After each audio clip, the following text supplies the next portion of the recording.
many of you have ever bought anything on lay-by? Yeah? You may not have bought something on lay-by, but how many of you know how lay-by works? Yeah? Okay. Now let's say, on a particular day, I go into a retail store, and I happen to notice a really nice pair of jeans. Yeah? And I try on the pair of jeans, and my butt has never looked better. Would that be a kind of cool pair of jeans? Some of you are thinking that would be an incredible pair of jeans. That's naughty. Okay. However, I look at the price, and it's $200 for the jeans. And I didn't come in with $200 to spend on a pair of jeans. So I go home, because I want to think about it, okay? And while I'm at home, I think about it and all that, and yeah, and the next week, I happen to be walking past the same store. Again, I'm not committed to buying the pair of jeans because it's $200. And I'm thinking maybe, well, when it's my birthday, I'll buy it for myself, yeah? But I happen to walk past that store, and as I walk past, they've got a sale on. 50% off. So I'm thinking, wow, let's go in and have a look. And I find my pair of jeans, and it's now on special for only $100. But I didn't bring the $100. What could I do? Lay by 2 pairs. I like your thinking. I've never given away 2 holidays in the same seminar. But I tell you what, you are headed there right now. In fact, I have 5 in total to give away. I've only given away 1 other. But if you keep saying buy 2 pairs, you're going to end up with 4 holidays, love. Okay, so anyway, so I grab the jeans and I'm thinking, okay, how much have I got in my wallet? I've only got $20. I'll put it on lay-by.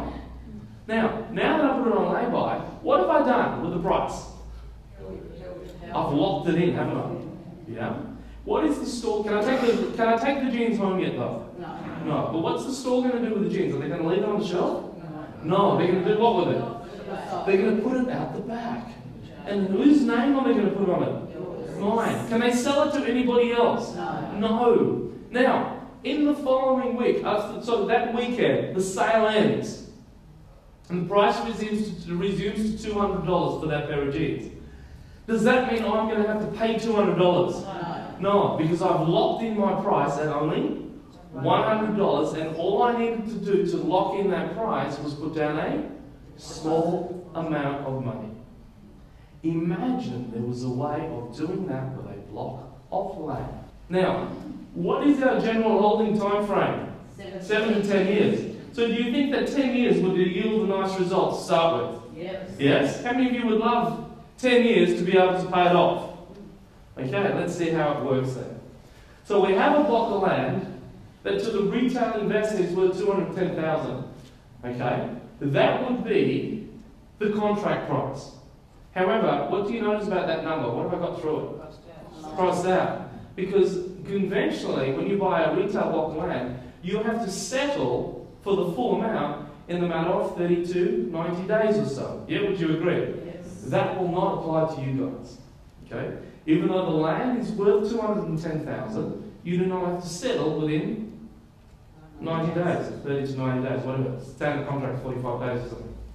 Your initial deposit that you will put down is only $20,000. Now, because it's a deposit, like with the lay-by, when you put down your $20, what do they do with that $20? They take it off the end price. So, if the land is worth $210,000 and you're only putting down a deposit of $20,000, how much do you still have to go as a balance? $190,000. So at some stage, you'll pay the $190,000. However, you're not going to have to worry about that for a long, starts with T, time. So in other words, what you're asking me for is time. For that time, you're going to pay a further investment of $24,300. And that is the time component. So you combine upfront is the $20,000 that's going to come off the end price, plus you're going to pay for the advantage of time. Because time is worth what to you? Money. Because what are you going to get out of time?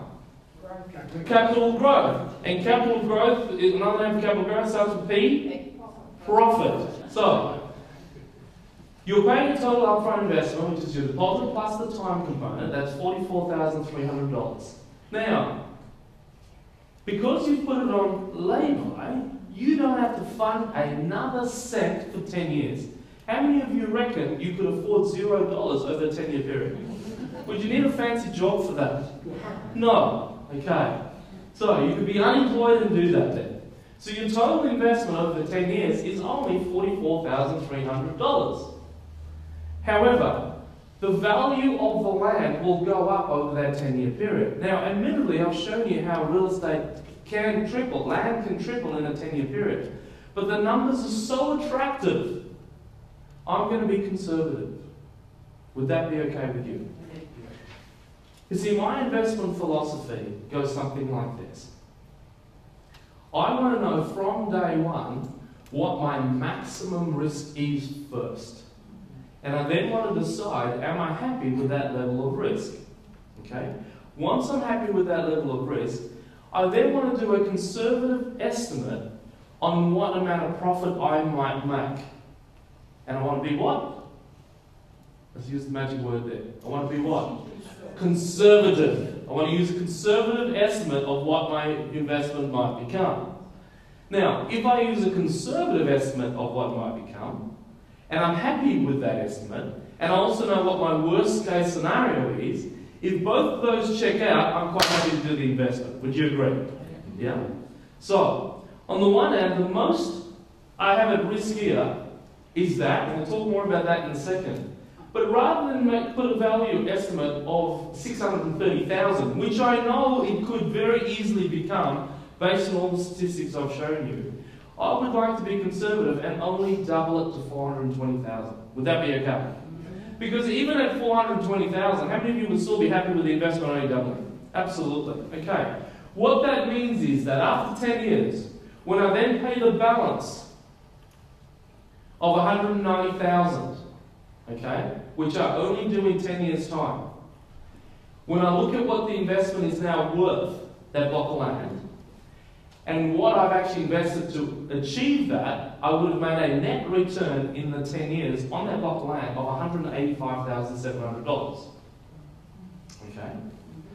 However, because I only put in a very small amount of money, a tiny amount of money to get that, my return on investment in the 10 years is 419%.